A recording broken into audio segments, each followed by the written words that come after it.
slides are not visible, sir. Proceed, sir. Go ahead. Okay, sir.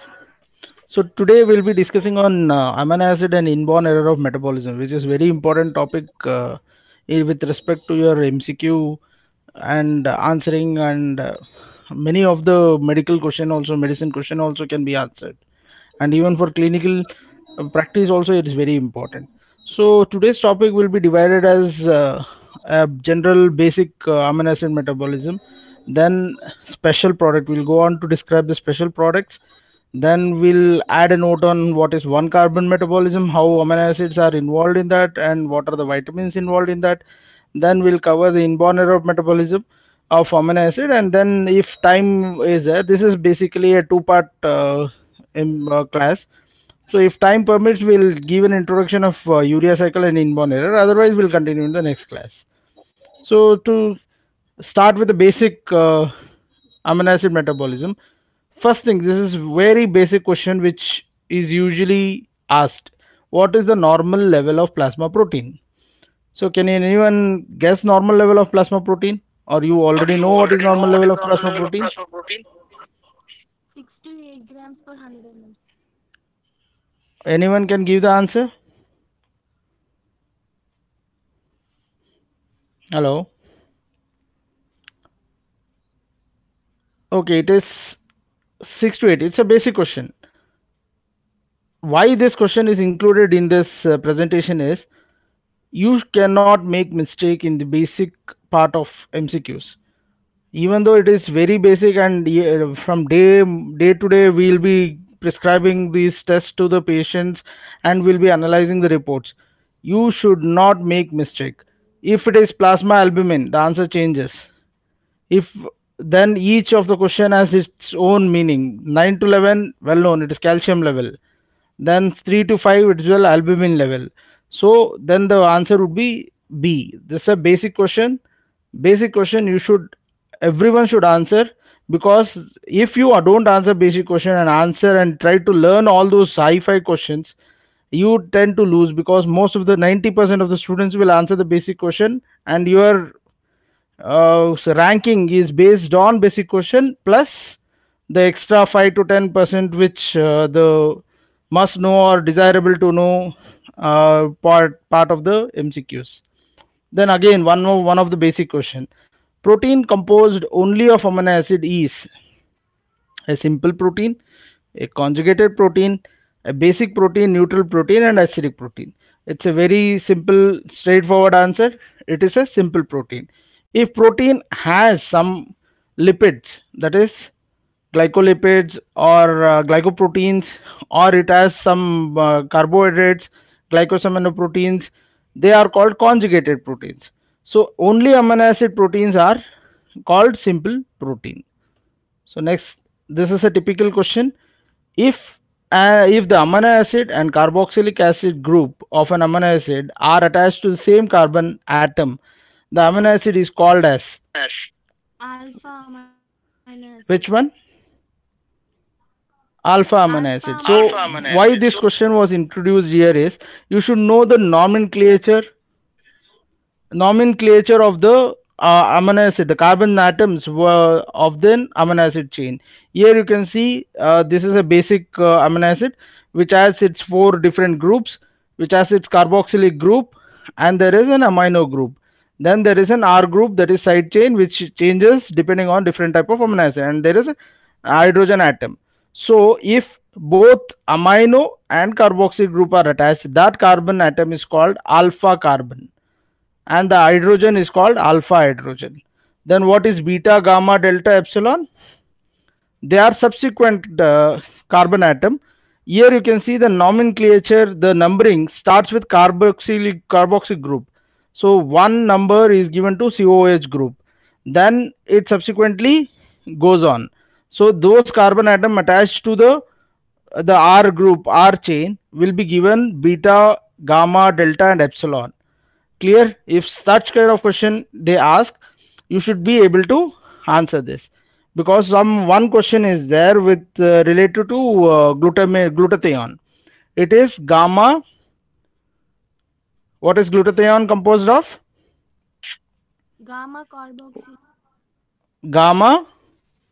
What are the three amino acids of glutathione? So we come to it.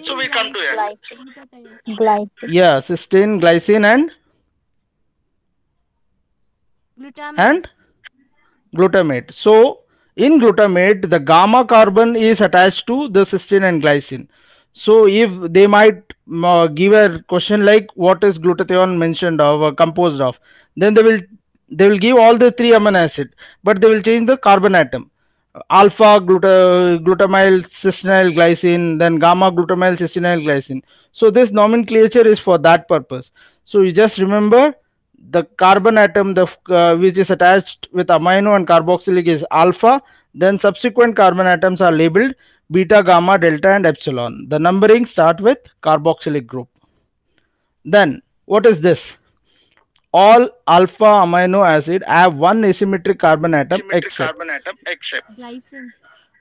glycine. Or I'll explain little bit about asymmetric carbon atom. Asymmetric carbon atom means the carbon atom should, here you can see the carbon atom here, the alpha carbon, it is attached to the four different molecules. There are no similarity. There is an amino group, there is carboxylic group, then R chain and hydrogen group. But what happens in glycine, the R chain is hydrogen, so it will become symmetric.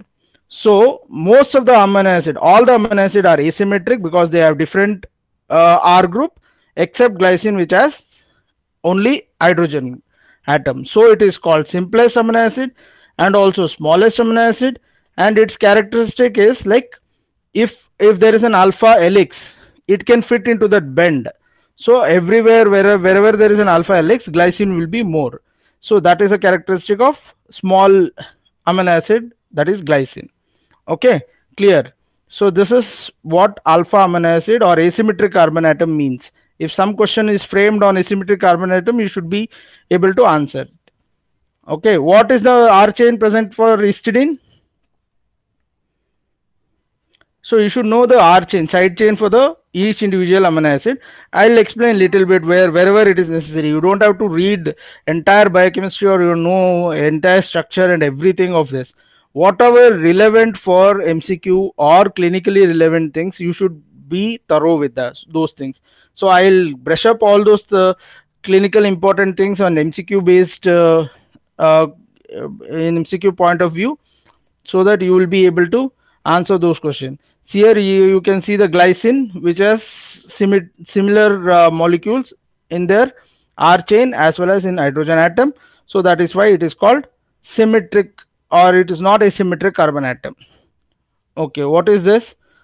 All following are essential amino acid. Then for basic amino acid, basic thing in amino acid is they will juggle with this essential, non-essential, ketogenic, glucogenic, polar, non-polar. They will juggle, they will give 4 choice and they will give this kind of question. So you should know what are essential amino acid, what are non-essential amino acid, so you will be able to answer those questions.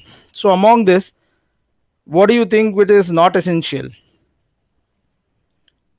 So either you can biot, or you can form a mnemonic, or you can have a logical explanation for this.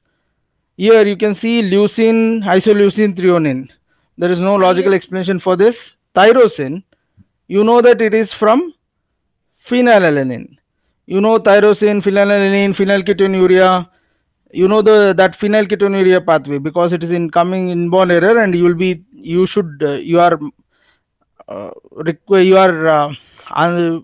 you want to be thorough with phenylalanine and phenylalanine mechanism.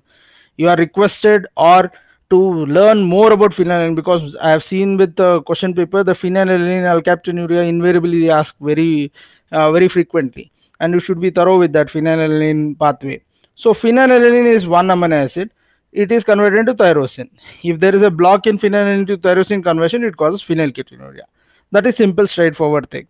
So when phenylalanine is present, tyrosine will be non-essential. You supplied phenylalanine amino acid, the body will convert into tyrosine. So the answer for this question would be tyrosine. Okay, and this is a mnemonic which is usually used, but you can make your own mnemonic, or you would have already made your own mnemonic.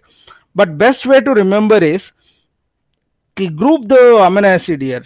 you can see here valine, isoleucine, and leucine, isoleucine, and valine. They are branch chain amino acid. So branch chain amino acid are essential. You can't prepare a branch chain in your body. It has to be taken from the diet. Then you can see here tryptophan, phenylalanine. They are aromatic amino acid. They also cannot be synthesized. They are to be supplied. And methionine, arginine, histidine, and threonine. These are also essential amino acid because they are very much necessary for many reactive enzymes. So they have different side chains. So this becomes an essential amino acid. Like what is non-essential in this? Simple amino acid like your glycine, serine, those are similar simple amino acid. You can break down these amino acid and produce glycine and serine. Then from phenylalanine you can produce tyrosine. Okay, then proline also you can regenerate. So these kind of some kind of mnemonic you have to produce, or you have to memorize, or you have to develop a kind of concept like I'll stick on to these things. If there is any branch chain amino acid, they are essential amino acids. So for this exception, except kind of questions, you should think in those terms. Like here you can easily rule out leucine and isoleucine if you know that these are branch chain amino acid and they can't be non-essential, they have to be essential, and threonine is also essential. Okay, this kind of things you have to remember, learn by heart, or remember as I told in the previous class, you stick these kind of memory based things on your room door or room walls, then try to see as much as possible those things when you come, when you go, or when you sleep, so that it stays in your recent memory when you are answering any kind of these kind of questions. Then so they will twist this essential and non-essential question in terms of clinically relevant question. Here you can see it's a very interesting question. A certain amino acid are essential to humans. Okay, essential, they have described what is essential here. Essential means that a carbon skeleton cannot be synthesized and therefore these amino acid are required in the diet.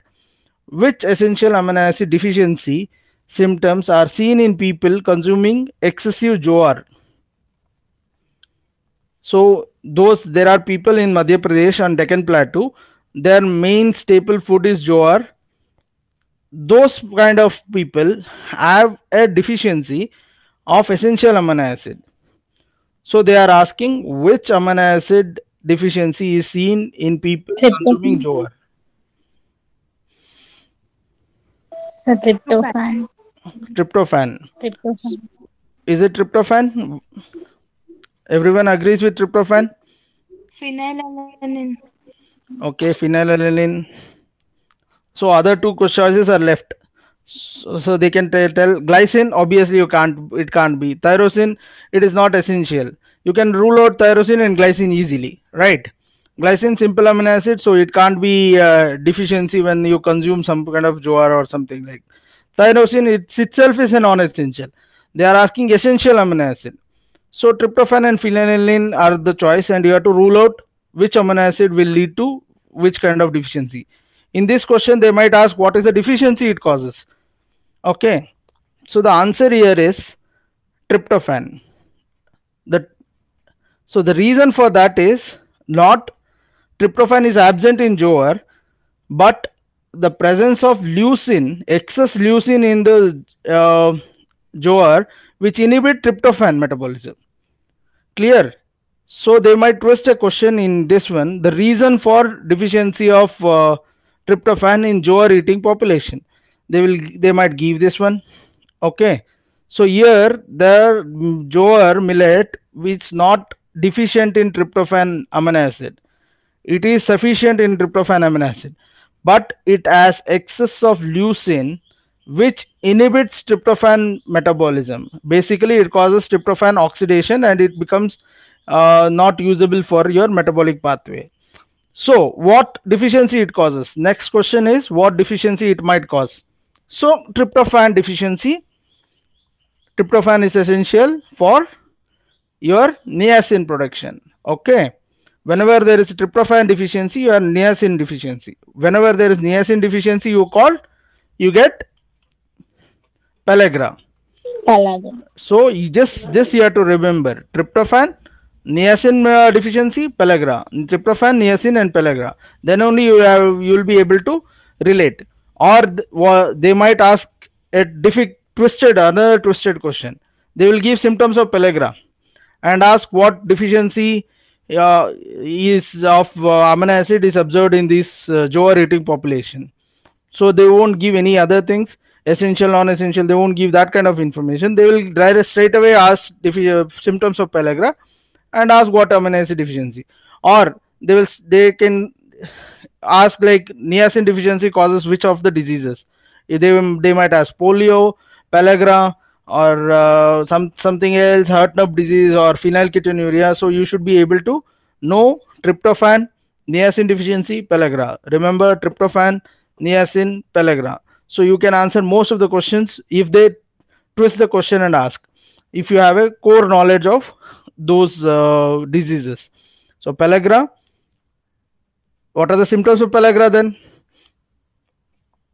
Dermatitis, 4D. yeah. 4D. Remember 4D? Dermatitis, dementia, diarrhea, and death. So death they won't ask, they won't give. So other three in different combination. Dermatitis they will give a different combination of rash or something like that. For dementia they will give explanation like the patient is had good memory, they are lost this thing. Or for diarrhea they would have added bloody diarrhea or watery diarrhea to confuse you people. So you should be clear, if these three combination of symptoms are present, it is essentially they are talking about niacin deficiency or tryptophan amino acid deficiency. Okay, then this is a kind of question very typical of examiners. Abnormal chain of amino acid in sickle cell anemia. So which is the chain? Beta chain. So everyone knows beta chain. Everyone know that it's beta chain. Then they will ask one more question: which amino acid position of beta chain? It is 6th amino acid position. Then they will ask one more question: which amino acid at the 6th position is replaced by which amino acid? Okay, and even typical questions are, what are the nucleotide changes at the 6th amino acid which causes the change of amino acid from glutamate to valine? Okay, so these are the questions which are related to sickle cell anemia. So the sickle cell anemia, you have series of questions related to amino acid chain. So you should know these series of questions. Beta chain, first thing is beta chain, second thing is 6th position, and third thing is glutamate to valine, that is polar to non-polar to polar, polar to non-polar. So it causes sticky chain. They won't ask the mechanism here because it can't be a lengthy objective type question. It should be an MCQ based question. So they will try to take out what can be the MCQ based question among sickle cell anemia. So when you are reading biochemistry or medicine, when you are reading sickle cell anemia, focus on this aspect, that is the chain, that is the genetic mutation which is seen with sickle cell anemia. So here the answer is alpha chain. So there the similar question what they have asked here is, sickle cell anemia is caused by mutation in the 6th position of beta chain of hemoglobin. This change causes sticky patch development because of incorporation of non-polar amino acid. Which amino acid is exchanged in sickle cell anemia at 6th position of beta chain? So among this, so what would be your answer? You should know changes to non-polar. So you should see what are the amino acids which they are given. So non-polar amino acids. If there is any polar amino acid, obviously that is not the right answer. Here I think they have given all the non-polar amino acid only. So so you have to see what is, if you know the answer, straightforward. It is answer B. It is glutamate to valine. If you don't know answer, how to arrive at an answer? By doing an educated guess. Okay, you should take out the points from the question and try to analyze each of the answer or the choice they are given. So answer here is glutamate to valine. So remember sixth position, remember non-polar amino acid, remember beta chain. Okay, sticky development patch are all subjective question, the theory based questions. They don't ask here whether it will develop into sticky patch or blunt patch. That kind of question they can't ask. Okay, so we'll go to the next thing. Here this question was introduced because to explain what are non-polar and polar amino acid. Again you have to remember there is no other way. Only thing you can have an educated guess is here it is branch chain. Branch chain means there is a more number of carbon atom which are branched. Valine, isoleucine, leucine. The branch chain amino acid, and then aromatic amino acid, tryptophan and phenylalanine, they have this aromatic ring, benzene ring. And simple glycine and alanine also, they can be non-polar. Glycine can be polar or non-polar. It is simple amino acid and it has all those features, overlapping features. So basically they are given here as a non-polar amino acid. Alanine, again it has carbon atom, so it can be a non-polar because they are not charged, they are neutral, so they can be non-polar. If they are charged, they will attract water molecules and they will become polar. So methionine and proline. Proline is again a complicated amino acid, rather amino acid, it is amino acid. There is immunol ring in that, so that becomes a non-polar. So in that way you can have an educated guess, because you can't memorize everything of all the 20 subjects you are reading. So you try to develop some sort of techniques so that you can at least rule out those those points. Okay, then there is one more. This is one more question which was favorite of me. I have introduced this to explain a lot of things. Okay, so the question here is the collagen, which is most abundant protein in human body, because it is extracellular, it is present in extracellular, it is bound, it acts as a binding material, all those things. It's an example of fibrous protein and it is in extracellular matrix. Okay, so they are made up of 3 polypeptide chain, alpha 3 polypeptide alpha chain. So collagen itself is made up of 3 alpha chains held together by an hydrogen bond, intra-chain hydrogen bond between these 3 alpha chain. So they exhibit a mechanical property which are rigid, but they are flexible also at the same time. And this flexibility and the rigidity is imparted by the imparted to collagen by modification of some kind of amino acid. So what they want to know is, the modifications of collagen. So they want to assess your knowledge about collagen's modification and which amino acids are modified so that it becomes rigid and flexible. This is a very important property of collagen, that is becoming rigid and flexible. So they basically they want to assess your knowledge about this. So can you get an educated guess? Here you can see Hydroxylation. they have ruled out proline and lysine amino acid. Which amino acid? They have given amino acid, same amino acid for everything, but they have changed the chemical reaction. It is hydroxylation, carboxylation, methylation and glycoxylation. So any guess? Hydroxylation, sir. Hydroxylation of proline and lysine. This is the answer for this question. Then we'll come to know other points for this thing. Whereas carboxylation reaction is important is, it is vitamin K dependent post translational modification of your clotting factor. Okay, carboxylation vitamin K, remember carboxylation vitamin K, and for hydroxylation vitamin C. Vitamin C is necessary for hydroxylation of proline and lysine, and this kind of modification of a protein is called post translational, means the protein is already translated, synthesized. After protein is translated, this proline and lysine are modified for in case of collagen, but in case of clotting factor it is not proline and lysine, it is glutamate which is modified by carboxylation. So here what I trying to explain is, the collagen is post translationally modified with the help of vitamin C, remember vitamin C, collagen, and it is hydroxylation, and the amino acid are proline and lysine. These are the key points for this collagen question. Then why it is important? Scurvy. scurvy they used to treat with lime juice. It's a sailor's disease. So they when they in the olden time when they used to sail, they used to have this bleeding gum, all those things. That was because of absence of vitamin C, which is necessary for hydroxylation of proline and lysine, and hydroxylation of proline and lysine is necessary for making the collagen rigid and yet flexible.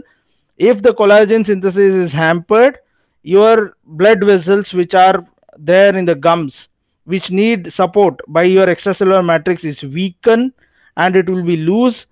With the trivial trauma, these minute new vessels are vulnerable for rupture, and this causes bleeding. So whenever any scurvy question is there, and they might change the question also, scurvy, which of the amino acid modification is necessary to prevent scurvy? They can ask like this question. Or for collagen synthesis, like which vitamin is necessary? So the key points here you have to note down is vitamin C, post translational modification of proline lysine, which is hydroxylation, and it causes rigidity and flexibility. It gives rigidity and flexibility for the collagen. Absence of vitamin C or deficiency of vitamin C causes scurvy, and treatment for scurvy is orange or citric acid fruits, so which helps in hydroxylation of proline. Clear? These are the points which you have to gain from this question. So hydroxylation of proline lysine, given a slide picture here, you can see there is a triple helix, alpha helix, and they are hydroxylated by vitamin C dependent enzyme, proline hydroxylase or lysine hydroxylase. These are the hydroxylation enzymes. They might ask the enzymes also, but most of the time they won't ask. They will stick to this hydroxylation and vitamin C itself. Okay, you don't have to remember how the collagen is synthesized, pre-collagen, pro-collagen. So they can't frame a question based on this knowledge. Okay, we'll go on to the next question. So this is in relation to the chemical test, how we detect protein and presence of protein or amino acids in the blood or other body fluids. So here we use a well-known test called Burette test. Okay, so they are asking here, what are the groups that react in Burette test? So for the Burette test, I'll give you a background on Burette test. Burette test is used to determine whether the protein is present in the given solution. So now answer, what are the groups that might give a Burette test? If you don't know also, you should give an amino group, okay, carboxylic group, aldehyde group, or keto group.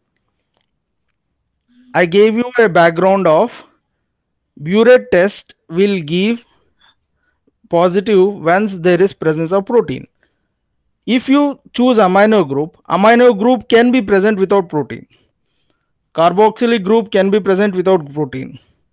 Aldehyde, obviously it is present in carbohydrate also, ketone is also present in carbohydrate. Even carboxylic group also can be present in carbohydrate. So what is present in protein is peptide bond. It is peptide. So when there is a peptide, obviously we know that peptide is formed from amino and carboxylic group, but Burette test will be answered if there is peptide bond only. If there is no peptide bond, Burette test won't answer. Burette test won't answer even if there is a presence of amino acid, because amino acid does not have peptide bond. Okay, peptide bond is formed between two amino acids. So what this Burette test gives, will react with that peptide bond and it gives a color. It will reduce the cupric to cuprous. You don't have to worry about the chemicals which are present. Sometimes they might ask, what does Burette consist of? Burette is nothing but urea, condensed urea form. When you heat urea at 180 degree, it results in condensation of two urea molecule, that gives a Burette chemical, and this Burette chemical will react with peptide bonds to give a reaction. Okay, so if you don't know also, you give an educated guess with the available knowledge which you have. So this are all straightforward question. You know, you answer. You don't know, you can't answer. Simple, this kind of simplistic questions. Following an amino acid contain sulfur except. You know what are the amino acid which contain sulfur? You can answer. If you don't know, you can't answer. Okay. Arginine. Arginine is the Arginine. answer for amino acid which does not contain sulfur. That means you should remember these three: cysteine, cysteine, and methionine, which contain sulfur. Okay. Then only amino acid which contain indole ring. This is simple, straightforward. Tryptophan. Tryptophan. Okay. An amino acid, some amino acid have this peculiar structure, like your proline has immuno acid, that is immunol ring. Then your tryptophan has indole ring. Indole ring, I'll show you a picture. It is a two heterocyclic rings, one benzene and one pent 5 carbon ring, which is fused together. That kind of structure is called indole ring. Okay. So this is the structure. It is benzene and 5 carbon ring which is present. This 5 carbon ring are usually called pyrrole ring, which has nitrogen in it. So you come across this kind of in heme metabolism. Okay. What is amino acid? If they ask what is amino acid among this, you should answer proline. Okay. This kind of question, like you don't know, that kind of thing. Okay. Then several complexes in electron transport chain contain non-heme iron. So there is something called heme and non-heme. Heme iron is present in hemoglobin, right? In hemoglobin, it is present inside heme. And heme is present not only in hemoglobin, there are other structures which heme is present. So this question is about that component. Where is this heme present apart from hemoglobin? That is non-heme iron. So they are present in electron transport chain. Where I have given that answer also. That is electron transport chain contain non-heme iron. But the iron in this non-heme is bound tightly by which of the following amino acid? That is the question here. Which amino acid binds the iron, non-heme iron in electron transport chain? Cysteine, sir. Cysteine. Why it is cysteine? So it binds to sulfur. Sulfur. So Very good. containing So you should remember this word, iron sulfur complex. Whenever electron transport chain happens, it is iron sulfur complex, where the electrons are transferred from this iron and sulfur complexes and it is transported across the inner mitochondrial membrane. So iron sulfur containing amino acid here is cysteine, so it has to attach with the cysteine only. Clear? So iron in electron transport chain is attached to cysteine because it contains sulfur. Why not selenocysteine? It does not contain sulfur. sulfur is replaced by selenium. Sulfur is replaced by selenium. So from which amino acid selenocysteine is derived? A cysteine, sir. Sure? Last time also Yes, I sir. told it is derived from serine, but its structure resembles cysteine. That's why it is named as selenocysteine.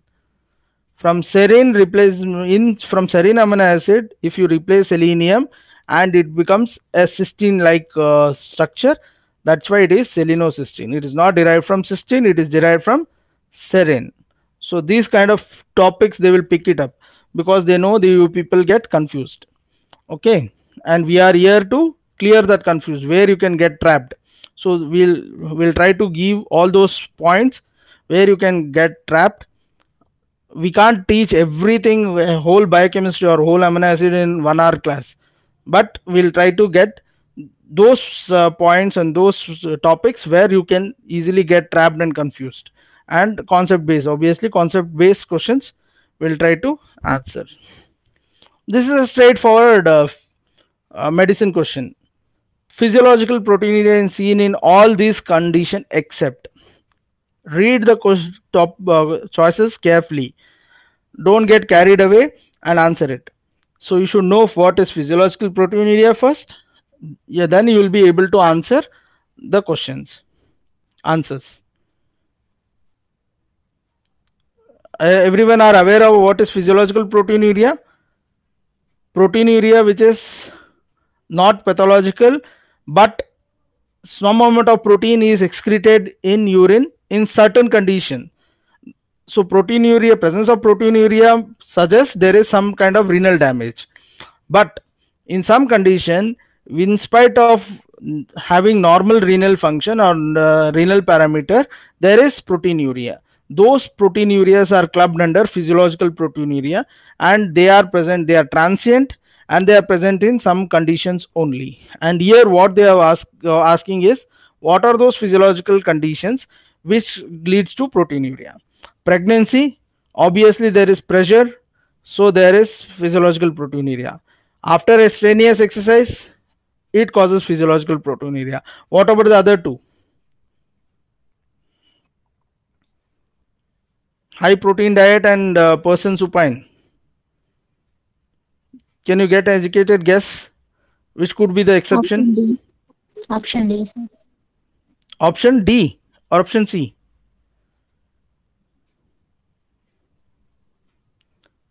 I'll give you a clue. Physiological proteinuria is also called as orthostatic proteinuria. Now take a guess. Option C. Option C. Orthostatic proteinuria means when the person gets up. Orthostatic hypotension, you know that? Orthostatic hypotension, when the person suddenly gets up, you will have this lightheadedness, all those things because of the pooling of blood into the lower extremity. Similarly, orthostatic proteinuria, when the person stands for a long time, so they will get proteinuria. They tend to get proteinuria. And the option D is the person is sleeping, supine. So how do you get proteinuria, orthostatic proteinuria? So they have twisted the answer. That's why I told you, read the choices carefully. So it is after high protein diet. You know that high protein diet will lead to urea, as well as more amino acid will be there, and long term use of high protein diet will cause kidney damage. This is well documented. Long term use of only high protein diet will cause kidney damage and also cause proteinuria. So person who is sleeping for remains supine for longer time, it won't have physiological proteinuria in this case. So it is an exception. So now coming to the metabolism pathway. So carbon skeleton, amino acid you have to study in two different parts. The one there is a carbon skeleton and there is one nitrogen component. Carbon skeleton, you have different fate. That is, it can go for glucose production, it can go for ketone production. So they might ask the question, which are amino acid which can produce glucose, which are the amino acid which can produce ketone? That kind of question they might ask. And the the ammonia component will be dealt with urea synthesis. So urea synthesis, what are the component of urea cycles, and what are the amino acid inborn error of urea cycle, what are the activating factor when urea cycle increases, what is the hyperammonemia and your hepatic encephalopathy, how do you treat, what are those things, we'll cover it later on. So this is ammonia part. Then one more is your carbon skeleton. Carbon skeleton, it either synthesizes your glucose or it synthesizes your ketone body. Okay, or a amino acid can be converted into non-essential amino acid like phenylalanine to tyrosine, or glycines from serine to glycine, alanine to glycine and serine. Those kind of metabolism it can happen. So these are the examples here, type of questions they might derive from this topic. All following are glucogenic amino acid except. All following are ketogenic amino acid except. Ketogenic amino acid include all. So I already told the branch chain amino acid. So this you know or you don't know. It can't be like there is any logic in that. To know that, there is, I have given a picture here, you can refer to it. Whatever there in the red is pure glucose producing amino acid. Means when you break the amino acid, you can derive glucose by series of reaction.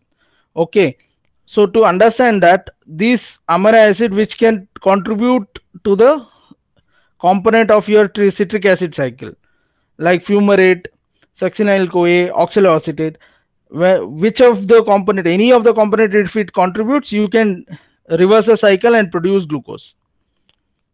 Or those amino acid which can contribute to acetyl CoA formation, they can produce both glucose as well as ketone bodies.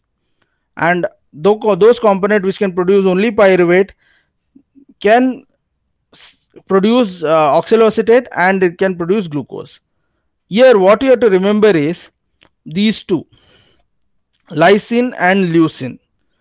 Lysine and leucine are the amino acid can only produce ketone bodies. They are ketogenic. So they will try to exploit this knowledge and try to give the question like all of the following are ketogenic amino acid except, you know that lysine and leucine to hai, they are the one which are ketogenic. So then you have to see others which are combined, both glucogenic and ketogenic. Tyrosine is both glucogenic and ketogenic, that is in purple color. Then the answer would be cysteine. Cysteine can only produce glucose, it can't produce ketone bodies.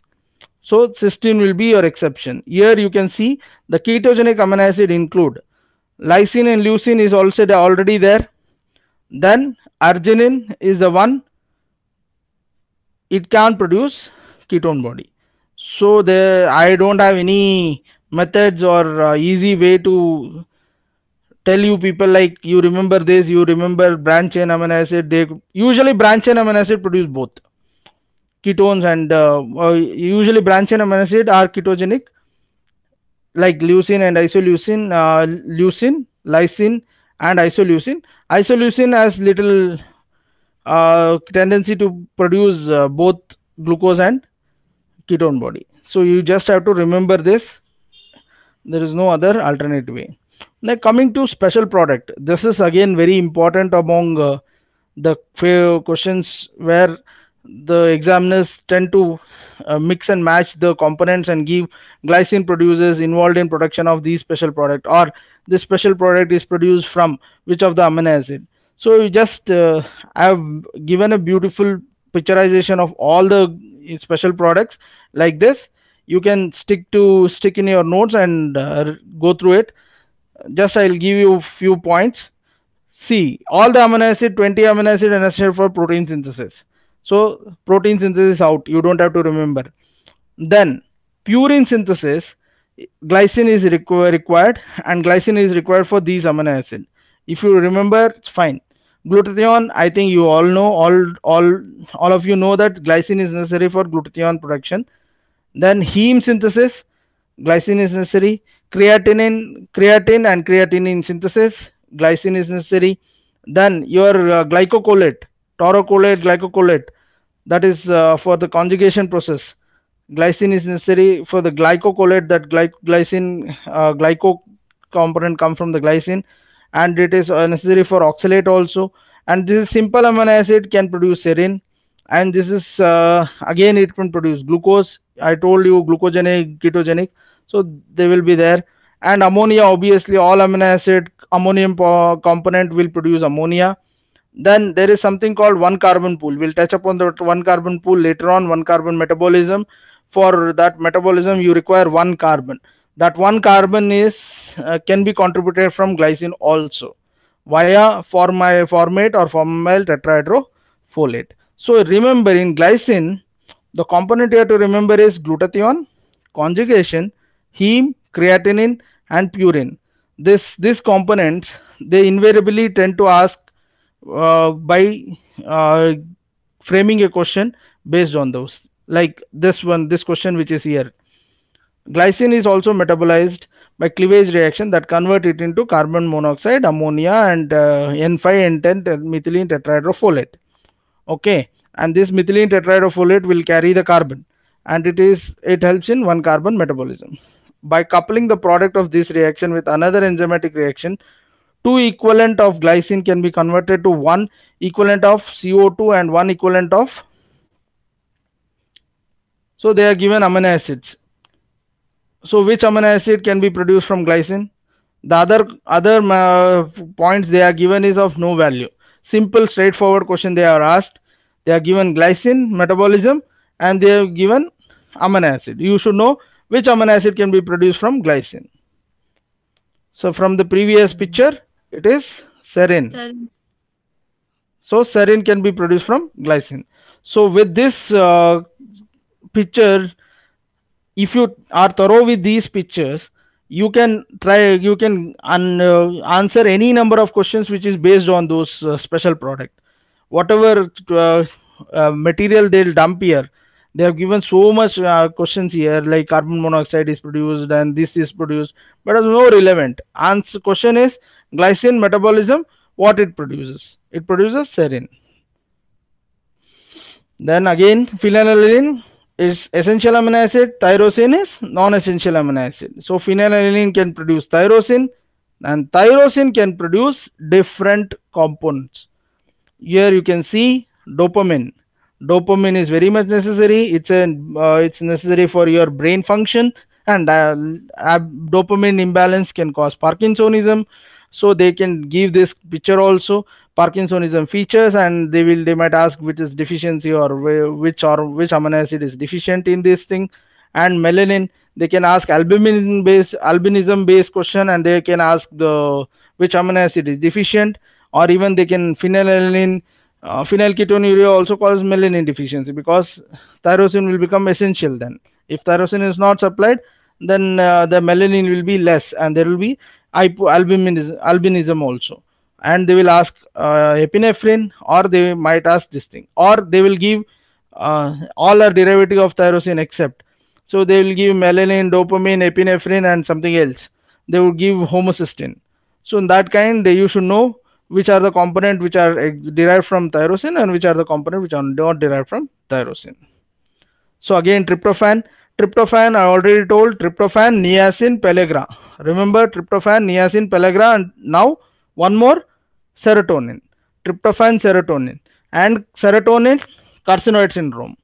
Remember that, serotonin carcinoid syndrome. Tryptophan, niacin, pellagra, serotonin, tryptophan, and carcinoid syndrome. Just remember, but tryptophan deficiency does not cause carcinoid syndrome, but it's a knowledge you should have. Carcinoid syndrome and serotonin, right? And then other things are usual, protein, fat, and glucose.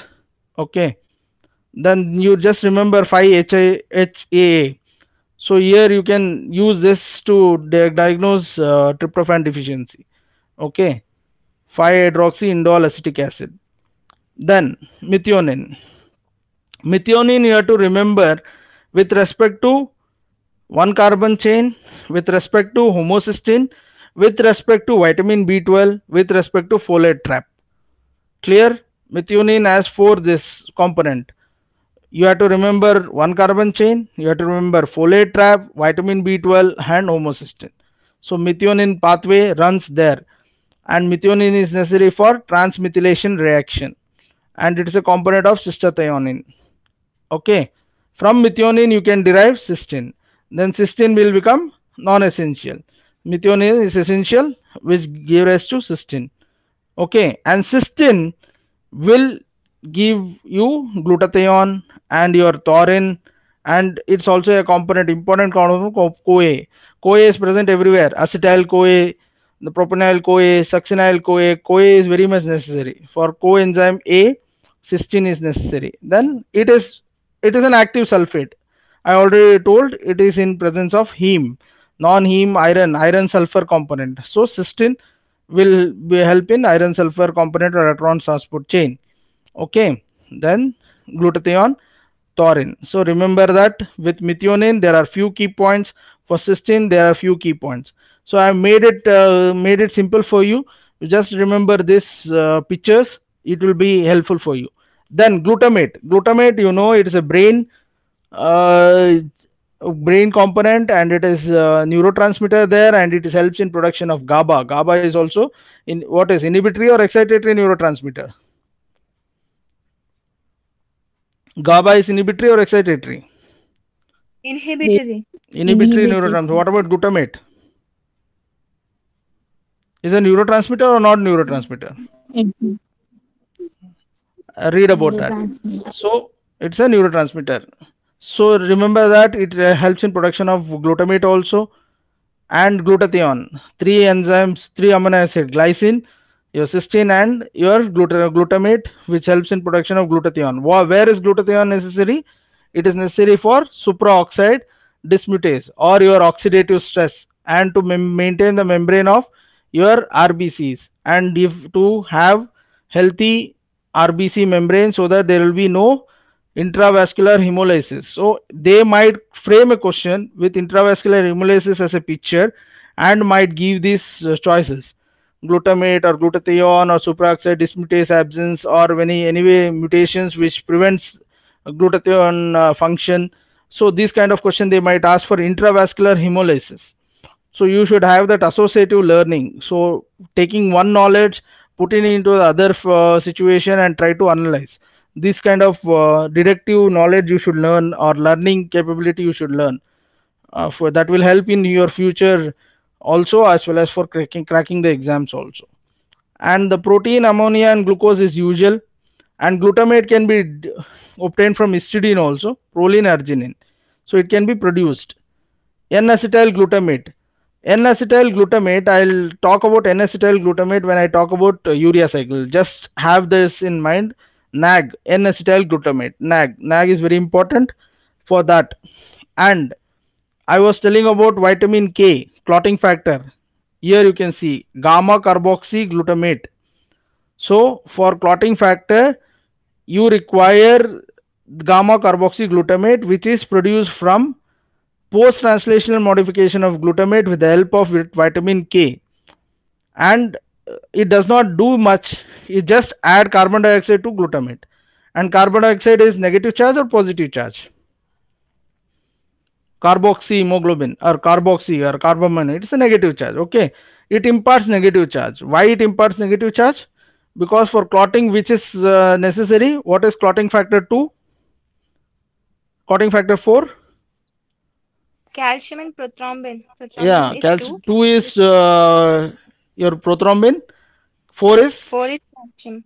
calcium, and calcium is necessary for clotting factor, and calcium is positive charge, and positive charge need to be bound to the negative charge for the action. So once the clotting factor are activated, so that carboxy component which is there will act as a negative charge, and they will take up the calcium, and calcium activate the other clotting factor. This is the mechanism. So whenever there is vitamin K deficiency, you tend to get clotting deficiency, there are bleeding disorders. You tend to bleed more because there is no carboxy and there is no activation of clotting factor, and they bleed. And one more trivia questions here is vitamin K is produced from bacteria also. So intestinal bacteria can produce vitamin K.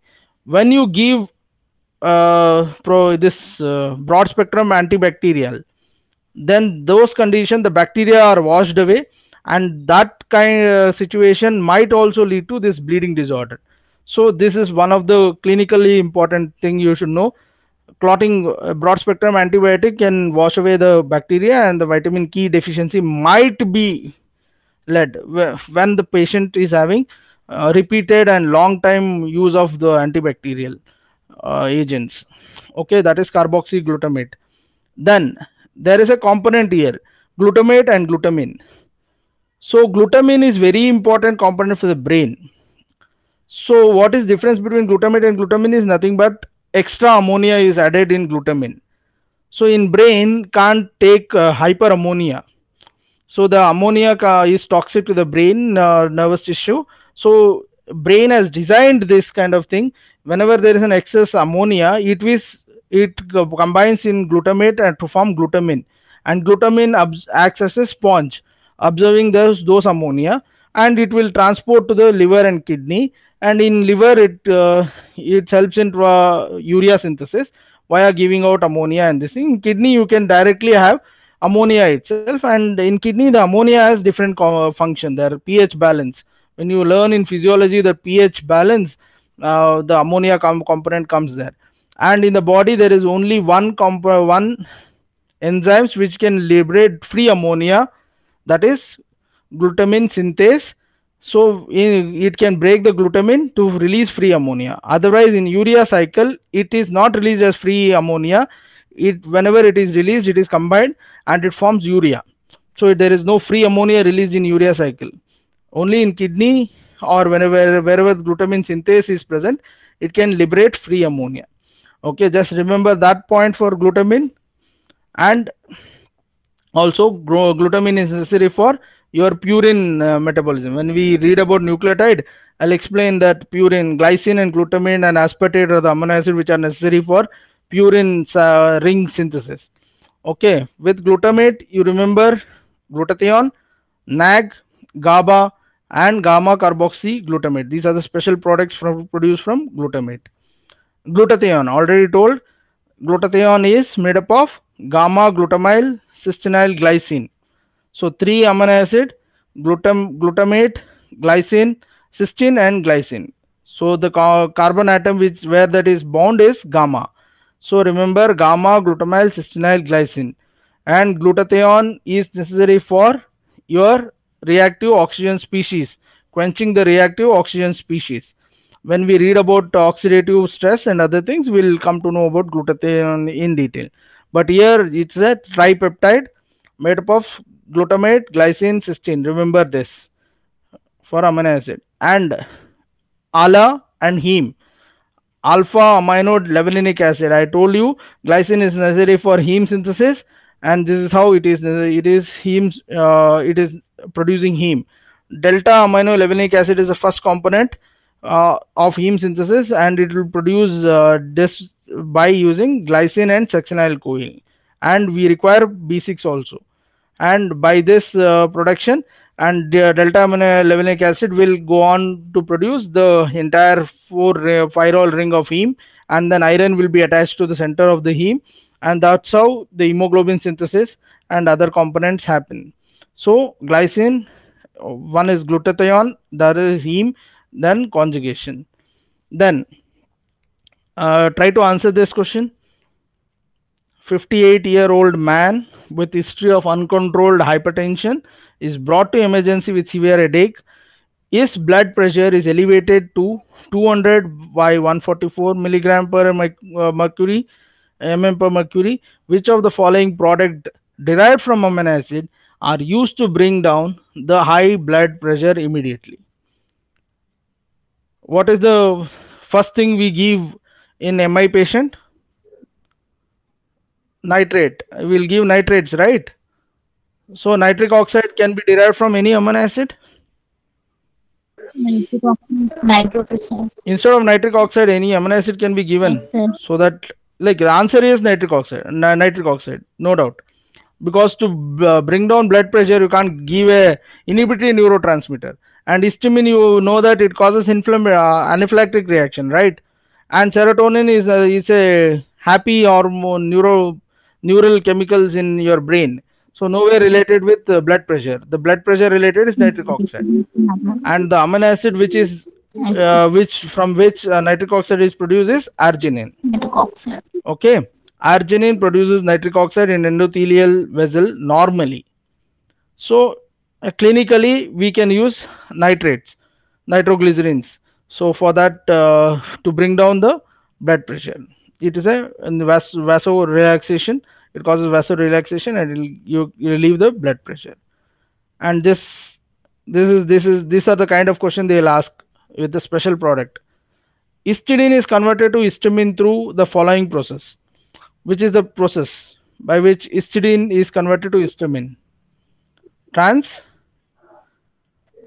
Transamination is a process by which ammonia is transferred from one amino acid to other amino acid in the process of amino acid catabolism, so that in urea synthesis can happen. So histidine gives its ammonia group to your alpha ketoglutarate to form glutamate. That reaction is called transamination. So oxidative deamination, you remove the ammonia group. What is happening in conversion of histidine to histamine? It is you are adding a amino group there. Urea cycle is not the answer at all, because urea cycle does not come in production of histamine. So histamine is a product. Again, histamine is a product derived from histidine. This is a special product. So it is basically what you are left with, decarboxylation. Okay, decarboxylation is the answer here. It's a process by which histidine is converted to histamine. Oh, here the answer is already given, but you can try to analyze it. Many biologically important peptide and substances are produced from amino acid. Already known. Which of the following component formed from both hydroxylation with vitamin C requiring enzyme followed by methylation? So they are giving here where there is translation, there is post translation modification by hydroxylation as well as methylation. And for hydroxylation, already told with relation to collagen, that is vitamin C. The answer here is epinephrine, right? Just remember this. There is no other way to get this knowledge. So that hydroxylation and methylation is ready for epinephrine synthesis, right? Histamine from histidine, GABA from glutamate, creatinine from, there are three component of creatinine. We will come to know in the next slide what are those creatinine thing. Here all of the following amino acids take part in synthesis of creatinine except, so three amino acids are necessary for creatine synthesis, that is arginine, creatine, then isoleucine or methionine. Which is necessary for creatinine synthesis? What is SAM? Heard about SAM? S adenosyl methionine. So SAM is S adenosyl methionine. So there are some some 3 or 4, only 3 or 4 reaction where it is a SAM is involved. S adenosyl methionine. So methionine is also necessary for creatine synthesis. And what is the importance of creatine? Creatine is present in muscle and it will be forming creatinine phosphate. Creatinine phosphate is a storage form of your energy.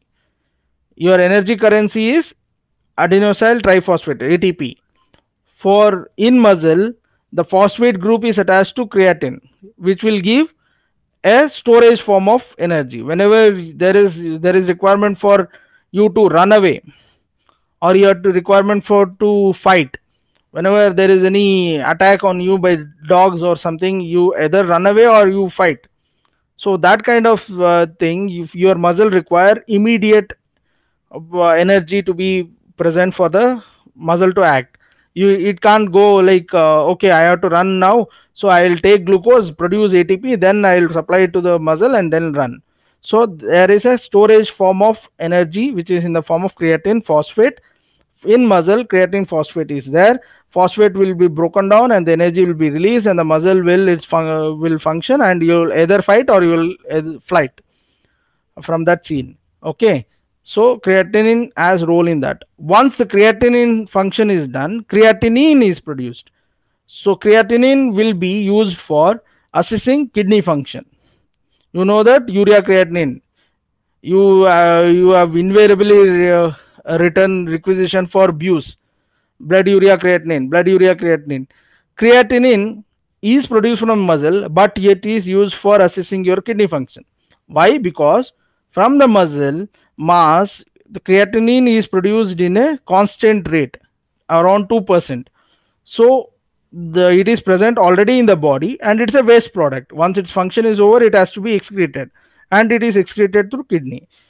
In kidney, if there is any problem, there is any renal failure, either it could be pre-renal, post-renal or renal, creatinine won't be excreted in urine and it tends to accumulate in the blood. And in the blood, if you estimate, you can know the status of your kidney indirectly. So that is a function of creatinine, not creatine. Creatine is a first product and it produces creatine phosphate, and from the degradation product of creatine is creatinine. Okay, now we'll go to 1-carbon metabolism. I think we can cover it in next class, but to give you indication what is 1-carbon metabolism, it is this tetrahydrofolate, that is an active form of folic acid. So it has many derivative: formyl tetrahydrofolate, methylene tetrahydrofolate, methyl tetrahydrofolate. So these are the this active form or the different forms of your tetrahydrofolates. Your folic acid will be produced tetrahydrofolate. Okay, tetrahydrofolate is an active form of your vitamin folic acid. and this tetrahydrofolate will take different form from formyl, methyl, methylene and methyl, and they carry carbon from one compound to other compound. This entire thing is called one carbon metabolism. So we'll learn about one carbon metabolism in the next class, along with your homocysteine and methionine, how they are there, and what are the symptoms and what are the clinical relevance questions they might derive with the this thing. And I wanted to talk about the inborn error of metabolism. So what you do is, I have given this case scenario type, this question topic here. I've given phenylketonuria, explaining phenylketonuria. Like in this one, a patient 2-year-old female, I given all the component which are relevant for phenylketonuria or any particular inborn error. 2 weeks old means it is very pretty early, it is been detected, and it is, they have tested for phenylketonemia, and they are called back for further testing, where they found phenylalanine concentration in the blood at higher level, and tyrosine concentration was lower, and urine had contained phenolic acid. They are detected using a ferric chloride test, and they have detected ketones. That's why it is called phenylketonuria, because the phenylalanine is converted to phenylketones. And the diagnosis is also given.